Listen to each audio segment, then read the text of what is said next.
While many Arizonans enjoyed a relaxing Father's Day weekend, state lawmakers were busy finishing a budget to keep the government running next month. They worked late into the night Saturday and came up with a compromise the governor is expected to sign. 12 News journalist Joe Dana was at the legislature this weekend and tells us about some of the winners and losers. Joe? Rachel, you may remember a year ago the state was flush with cash and Republicans and Democrats came together to finish the budget early. Not this time.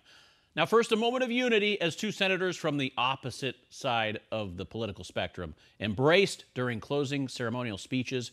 There were tense moments, though, this session. The state faced a massive deficit, largely the result of two factors: a Ducey-era tax cut that went into full effect, reducing revenue for the state this year, and a growing private school voucher program that amounts to roughly half the deficit. After all is said and done, lawmakers will not cut into the funding for that program known as ESAs.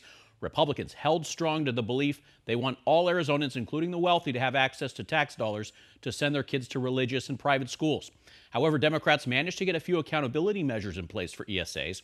As for K-12 public schools, they'll lose $37 million in funding for students who are in poverty beginning in 1 year. A college scholarship program for low-income students will also be cut in 1 year. Despite facing nearly $1.5 billion shortfall, we've fixed this deficit without negatively impacting border security or public safety, without negatively impacting school choice. I am so proud of our Governor Hobbs for working to make sure we did get some money for childcare. So we will actually be able to provide childcare for working families for another 2,200 children or so. Democrat Minority Leader Mitzi Epstein there also counted a victory for the housing program, which gets a boost in funding. Lawmakers passed other measures to help spur construction of housing complexes and apartments as the state faces a severe housing shortage.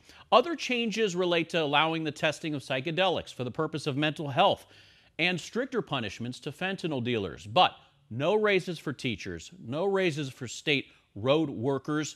We'll have more on those groups and others. That's coming up at 6. Back to you. All right, we look forward to that. Joe, thanks.